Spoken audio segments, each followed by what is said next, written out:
राजकारणापासून ते राजकारणापर्यंत प्रत्येक घडामोडीवर बारीक नजर ठेवणारा तुमचा हक्काचा लोकल न्यूज प्लॅटफॉर्म ठाणे दर्पण, ठाण्याचं खरं प्रतिबिंब। मुंबई आणि ठाणे शहरात विविध गुन्ह्यांमध्ये सहभागी असलेला गुंड मयूर शिंदे याचा काल भाजप पक्षात प्रवेश होणार होता। मात्र आचारसंहितेचे कारण देत वरिष्ठ नेते या ठिकाणी फिरकलेच नसल्यामुळे हा पक्ष प्रवेश रद्द करण्यात आलाय। हा संदेश कार्यक्रमस्थळी जमलेल्या नागरिकांना देण्यासाठी भाजपचे आमदार निरंजन डावखरे आणि जिल्हाध्यक्ष संदीप लेले यांनी कार्यक्रमस्थळी हजेरी लावली। त्यावेळी मयूर शिंदे याला वाल्याचा वाल्मिकी झालाय हे दाखवून द्यावा लागेल असा सल्ला डावखरे यांनी यावेळी दिलाय। मयूर शिंदे यांची पार्श्वभूमी गुन्हेगारी स्वरूपाची असली तरी त्याला वेगवेगळ्या पक्षामध्ये प्रवेश मिळत होते। पूर्वी तो शिवसेनेत होता, कधी राष्ट्रवादी, कधी भाजप असा त्याचा पक्ष प्रवेश होत होता। मयूर शिंदे हा भांडूपमध्ये होता। मुंबईतून तडीपार झाल्यानंतर त्याने ठाणे गाठले होते। मयूर शिंदे याच्या विरोधात हत्या, खंडणी यासारखे विविध गंभीर गुन्हे दाखल होते। काही वर्षापूर्वी ठाकरे गटाचे खासदार संजय राऊत यांना धमकी प्रकरणी मयूर शिंदे यांच्या नावाची चर्चा सुरू होती। असे असताना ठाणे महापालिका निवडणूक लढण्यासाठी मयूरने भाजपमध्ये पक्षप्रवेश करण्याचा निर्णय घेतलाय आणि या पक्ष प्रवेशाची तयारी त्याने केली होती। यासाठी त्याने सावरकरनगर भागातील आर.जे. ठाकूर कॉलेज पटांगण भला मोठा मंडप उभारला होता। नितीन कंपनी सिग्नलपासून भाजपचे झेंडे आणि बॅनर लावण्यात आले होते। प्रदेश अध्यक्ष रवींद्र चव्हाण यांच्या उपस्थितीत हा पक्षप्रवेश होणार होता। मात्र ते आलेच नसल्यामुळे हा पक्षप्रवेश रद्द झाला। पक्षप्रवेश रद्द करण्यात आल्याचा संदेश देण्यासाठी भाजपचे आमदार डावखरे आणि जिल्हाध्यक्ष संदीप लेले यांनी कार्यक्रमस्थळी उपस्थिती लावून उपस्थितांशी संवाद साधला। पक्ष प्रवेशाचा कार्यक्रम ठरला होता, परंतु आचारसंहिता लागल्याने वरिष्ठ नेते येऊ शकले नाहीत। त्यामुळे हा कार्यक्रम पुढे ढकलण्यात आला असून वरिष्ठांकडून याबाबत मार्गदर्शन झाल्यानंतर कार्यक्रम घेण्यात येईल असे संदीप लेले यांनी उपस्थितांना सांगितले। तर मयूर शिंदे याला वाल्याचा वाल्मिकी झाला हे दाखवून द्यावं लागेल, तसा संदेश पुढच्या काळात द्यावा लागेल, कारण सातत्याने टीका होते पण त्यामागे किती सुधारणा झाली याकडे डोळेझाक करण्याचा प्रयत्न होतोय असे डावखरे म्हणाले। एकीकडे कुख्यात गुंड दाऊद इब्राहिम याचा हस्तक मानला जाणारा सुभाषसिंग ठाकूर याला आज ठाणे न्यायालयात हत्येच्या प्रकरणात हजर करण्यात आले होते। वसई विरार मीरा भाईंदर पोलिसांच्या गुन्हे अन्वेषण शाखेने उत्तर प्रदेशातील फतेहगड मध्यवर्ती कारागृहातून ताब्यात घेतल्यानंतर त्याची कोठडी पोलिसांना मिळाली होती। त्याच्या कोठडीमुळे अनेक गुन्ह्यांचा उलगडा होण्याची शक्यता व्यक्त केली जात आहे। मुंबईतील जे हत्याकांड प्रकरणी सुभाषसिंग ठाकूर याला अटक झाल्यानंतर तो उत्तर प्रदेशातील कारागृहात शिक्षा भोगत होता। विरार येथील विकासक समय चौहान याची 26 फेब्रुवारी 2022 मध्ये मनवेल पाडा येथे हत्या झाली होती। या प्रकरणी 13 जणांविरोधात मोका अंतर्गत कारवाई झाली। तर या प्रकरणातील मुख्य आरोपी हा सुभाषसिंग ठाकूर होता। तसेच तो मुंबईतील बहुचर्चित जे हत्याकांडामध्ये देखील आरोपी होता। या प्रकरणात तो उत्तर प्रदेशातील फतेहगड कारागृहात शिक्षा भोगत होता। त्यानंतर उपचाराचे कारण पुढे करत त्याला एका रुग्णालयात ठेवण्यात आले होते। अखेर समय चौहान प्रकरणात सुभाषसिंग याला पोलिसांनी अटक केली। त्याला आज ठाणे न्यायालयात हजर करण्यात आले होते। सरकारी वकील संजय मोरे यांनी सांगितले की समय चौहान याच्या प्रकरणात सुभाषसिंग ठाकूर याला अटक झाले। या हत्ये प्रकरणात सुभाषसिंग यांची महत्त्वाची भूमिका आहे। समय याला मारण्याची सुपारी दिली होती असा आरोप सुभाषसिंग यांच्यावर आहे। या प्रकरणात आरोपीने मोबाईल वापरले ते कुठे नष्ट केले, तसे आरोपी अखिलेश तिवारी यांनी शस्त्र सुभाषसिंग याच्या सांगण्यावरून नष्ट केले होते अशी माहिती आहे। त्यामुळे आम्ही न्यायालयाकडे 7 दिवसांची पोलीस कोठडी मागितली होती। ही पोलीस कोठडी न्यायालयाने मंजूर केली असून त्याला 7 दिवसाची कोठडी सुनावण्यात आल्याचे वकील मोरे यांनी सांगितले।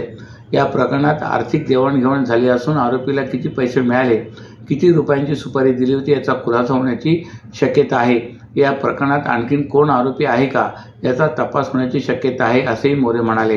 आज सुभाषसिंग ठाकूर या आरोपीला समय चव्हाण मर्डर केस विरार पोलीस स्टेशन या मोका केसमध्ये आज रिमांड कामी हजर केला असता। त्याच्यामध्ये त्यांचा महत्त्वाचा रोल आहे। ती समय चव्हाणला मारण्याची सुपारी त्यांनी दिली होती, त्यांच्याकडे दिली होती असे आरोप आहे त्यांच्यावर। त्याकरता त्यांना आज कोर्टासमोर हजर केले असता आम्ही त्याच्यामध्ये तपासकामी आरोपीची पोलीस कस्टडीची 7 दिवसाची मागणी केली होती। तपास अधिकारी एस.पी. बल्लाळ साहेब स्वतः हजर होते। त्यांनी देखील कोर्टात आमची बाजू मांडली। त्यामध्ये आरोपींनी गुन्हा करताना जे काही मोबाईल फोन्स वापरले ते फोन कुठे डिस्पोज ऑफ केले, वेपन कुठे डिस्पोज ऑफ केलं आणि अखिलेश तिवारी म्हणून जो आरोपी आहे, आरोपी नंबर 13 यांनी ती वेपन या आरोपीच्या सांगण्यावरून डिस्पोज केली अशी आम्हाला माहिती आहे। त्याकरता त्याची पोलीस कस्टडीची मागणी केली, जी कोर्टाने आम्हाला मंजूर केली। 22 डिसेंबरपर्यंत आरोपीला पोलीस कोठडी मंजूर करण्यात आलेली आहे। काय नेमके नवे खुलासे होतील, काय वाटतं? जे शस्त्र वापरण्यात आलं होतं, मोबाईल फोन असेल किंवा जी पैशांची काय नेमकी खुलासा होतील? यामध्ये आम्हाला पैशाची जी देवाणघेवाण झालेली आहे त्या देवाणघेवाणमध्ये यांना किती पैसे मिळालेले आहेत, एक्झॅक्ट किती अमाऊंटचे कॉन्ट्रॅक्ट होतं ते समय चव्हाण किल करण्याचं, याचा खुलासा होण्याची शक्यता आहे. त्याचप्रमाणे वेपन डिस्पोजलची खुलासा होण्याची शक्यता आहे. ॲज वेल एज यामध्ये अजून कोणी इन्व्हॉल्ड आहे का, आत्तापर्यंत 14 आरोपी निष्पन्न झालेले आहेत, अजून कोणी आरोपी इन्व्हॉल्ड आहे का हे देखील निष्पन्न होण्याची शक्यता आहे. त्यामुळे कोर्टाने आम्हाला सफिशियंट पोलीस कस्टडी दिलेली आहे. पुढची तारीख नेमकी केव्हाची दिलेली आणि काय नेमकं युक्तिवाद केला? 22 डिसेंबर पुढची तारीख दिलेली आहे. त्या दिवशी त्यांना कोर्टासमोर हजर करणार आहे. त्याच्यामध्ये जर प्रोग्रेस असेल, इन्व्हेस्टिगेशनमध्ये जर आम्हाला प्रोग्रेस मिळाला तर पुढील तपासासाठी आम्ही पुन्हा त्याची पोलीस कस्टडी मागणार आहोत. ठाणे प्रादेशिक मनोरुग्णालयाची नवी इमारत सार्वजनिक बांधकाम विभागाकडून निर्माण केली जाते.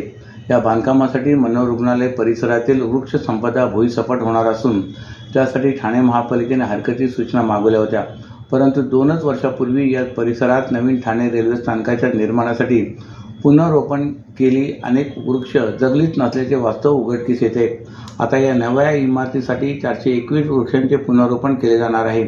त्यामुळे या वृक्षांचे काय होणार असा प्रश्न निर्माण झाला आहे. जुन्या वृक्षांवर पक्षी, कीटक, बुरशी, सूक्ष्मजीव अवलंबून असतात. जुनी मोठी वृक्ष तापमान नियंत्रणाची महत्त्वाची भूमिका बजावतात. हे वृक्ष तोडल्यास भविष्यात पर्यावरणाला मोठी हानी पोहोचू शकते असे पर्यावरणवाद्यांचे म्हणणे आहे.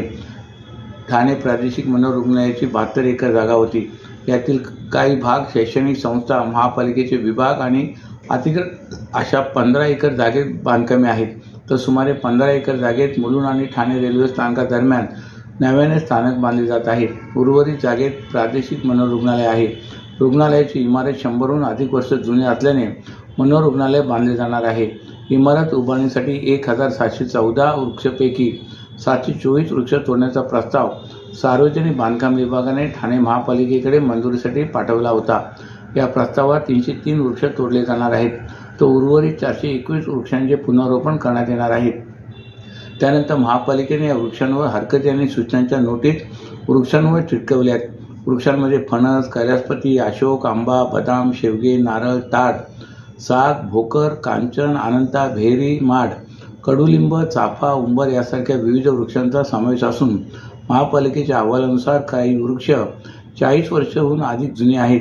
वृक्षांची तोड होणार असल्याने पर्यावरणप्रेमीमधूनही नाराजीचा सूर उमटत आहे. दरम्यान याच मनोरुग्णालयाच्या आवारात बनवण्यात येणाऱ्या नवीन रेल्वे स्थानकासाठी स्मार्ट सिटी अंतर्गत महापालिकेच्या अधिकाऱ्यांनी येथील काही वृक्ष तोडलेत.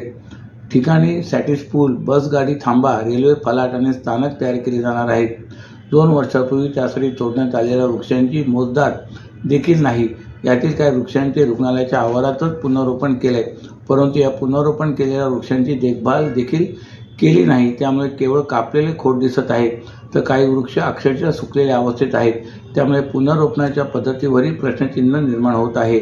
सर्व नागरिकांना आवाहन करण्यात येत आहे की सध्या डासांमार्फत पसरणाऱ्या डेंग्यू या आजाराचा प्रसार रोखण्यासाठी प्रत्येकाने पुढीलप्रमाणे कार्यवाही करावी. डेंग्यू आजार एडिस इजिप्ती हा डास चावल्याने होतो. या डासांची पैदास साचलेल्या किंवा साचवलेल्या स्वच्छ पाण्यामध्ये होते. 8 दिवसांपेक्षा जास्त दिवस पाणी उघडे व साचून राहिल्यास त्यात डास अंडी घालतात. अंड्यांच्या अळ्या तयार होऊन पुढे डास तयार होतात. यासाठी आपल्या घरातील पाणीसाठे उदाहरणार्थ बॅरल्स, पिंपे, टाक्या, हौद, रांजणे इत्यादी दर आठवड्याला रिकामे करून घासून पुसून कोरडे करून पुन्हा भरावे. 1 दिवस कोरडा दिवस म्हणून पाळावा. पाणी साठ्यांना घट्ट झाकणे बसवावीत किंवा जुनी साडी, चादर, धोतर यांनी बांधून झाकून ठेवावीत, म्हणजे डास त्यात जाऊन अंडी घालणार नाहीत. घराच्या गच्चीवर, आजूबाजूला, अंगणात कोठेही पाणी साचू देऊ नये. भंगार सामान उघड्यावर टाकू नये. उदाहरणार्थ टायर्स, प्लास्टिक सामान, कुंड्या, टाकाऊ वस्तू इत्यादी. अशा सामानात पावसाचे पाणी साठून त्यात डेंग्यूच्या डासांची पैदास होते. घरातील कूलर्स, फ्रीजच्या पाठीमागील ट्रे हे देखील वेळोवेळी कोरडे करावेत. लक्षात ठेवा, नुसत्या फवारणीने डास घनता कमी होत नाही, तर त्यासाठी डास पैदास ठिकाणे नष्ट करणे ही आपल्या सर्वांची जबाबदारी आहे. कोणताही ताप अंगावर न काढता जवळच्या शासकीय रुग्णालयात मोफत औषधोपचार घ्या. अशा प्रकारे नागरिकांनी सहकार्य केल्यास डेंग्यूचा प्रसार रोखणे सहज शक्य आहे. सराव परीक्षेमुळे विद्यार्थ्यांमध्ये आत्मविश्वास निर्माण होतो. या परीक्षेतून विद्यार्थ्यांना त्यांच्यातील त्रुटी आणि उणिवा कळतात. त्यामुळे आणखीन अभ्यास करून विद्यार्थ्यांना बोर्ड परीक्षेत चांगले यश मिळते, असे मत आमदार केळकर यांनी 12वी विज्ञान आणि वाणिज्य सराव परीक्षेची पाहणी करताना व्यक्त केले. आमदार संजय केळकर यांच्या पुढाकाराने आणि प्रेरणा संस्थेच्या वतीने सलग 13व्या वर्षी 12वी विज्ञान आणि वाणिज्य शाखेच्या विद्यार्थ्यांसाठी 7 डिसेंबरपासून सराव परीक्षेचे आयोजन करण्यात आले. यावेळी श्री केळकर यांनी पाहणी करून विद्यार्थ्यांना शुभेच्छा दिल्यात. बोर्ड परीक्षेपूर्वी होणारा हा सराव विद्यार्थ्यांसाठी अत्यंत उपयुक्त ठरणार असून या माध्यमातून त्यांना आत्मविश्वास वाढविण्यास, प्रश्नपत्रिका सोडवण्याची सवय लावण्यास आणि वेळेचे योग्य नियोजन करण्यास मदत होईल, असे केळकर यांनी सांगितले. ही सराव परीक्षा 8, 7, 14, 21 आणि 28 डिसेंबर 2025 रोजी घेण्यात येत आहे. ब्राह्मण शिक्षण मंडळाची इंग्रजी माध्यम शाळा आणि दगडी शाळेजवळील महाराष्ट्र विद्यालय ही परीक्षा केंद्र असून या परीक्षेत 1,500हून अधिक विद्यार्थी बसलेत.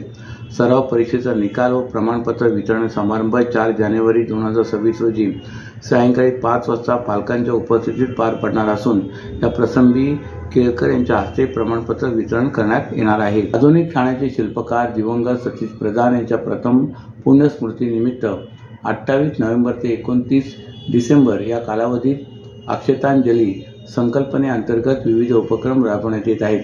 या उपक्रमांतर्गत ज्ञानसाधना महाविद्यालयात 20 डिसेंबर रोजी सकाळी 9 ते 4 या कालावधीत भव्य राज्यस्तरीय रोजगार मेळावा आयोजित करण्यात आला आहे, अशी माहिती महाविद्यालयाचे प्राचार्य गणेश भगुरे यांनी पत्रकार परिषदेत दिली. यावेळी ज्ञानसाधना संस्थेचे अध्यक्ष कमलेश प्रधान, सहाय्यक प्राध्यापक डॉक्टर उषावती शेट्टी, प्राध्यापक ज्ञानेश्वर देवरे आणि लिओ क्लबचे तेलवणे आदी उपस्थित होते. ठाणे शहरातील तसेच राज्यभरातील विविध महाविद्यालयातील विद्यार्थ्यांना उमेदवारांकरिता रोजगाराच्या संधी उपलब्ध व्हाव्यात या उद्देशाने प्रथमच ज्ञानसाधना महाविद्यालयाने 20 डिसेंबर रोजी भव्य राज्यस्तरीय रोजगार मेळाव्याचे आयोजन केले आहे. या रोजगार मेळाव्यात 130हून अधिक नामांकित कंपन्यांचा सहभाग असणार असून त्यामध्ये TCS, विप्रो, टेक महिंद्रा यासारख्या 10 अग्रगण्य IT कंपन्यांसह स्टेट बँक, HDFC आदी 10 नामांकित बँकिंग संस्थांचा समावेश आहे. 5 संस्था फार्मा कंपनी, 15 संस्था विमा क्षेत्रातील, 10 संस्था ई-कॉमर्स तर 30 संस्था BPO KPO क्षेत्रातील आहेत. या मेळाव्यात 12वी पदवीधर तसेच पदव्युत्तर शिक्षण पूर्ण केलेल्या उमेदवारांकरिता बहुतांश कंपन्यांकडून इंटर्नशिप, कायमस्वरूपी तसेच तात्पुरत्या रोजगाराच्या संधी उपलब्ध होणार आहेत. अशाच नव्या आणि ताज्या बातम्यांसाठी ठाणे दर्पणच्या पेजला लाईक करा आणि फॉलो करायला विसरू नका.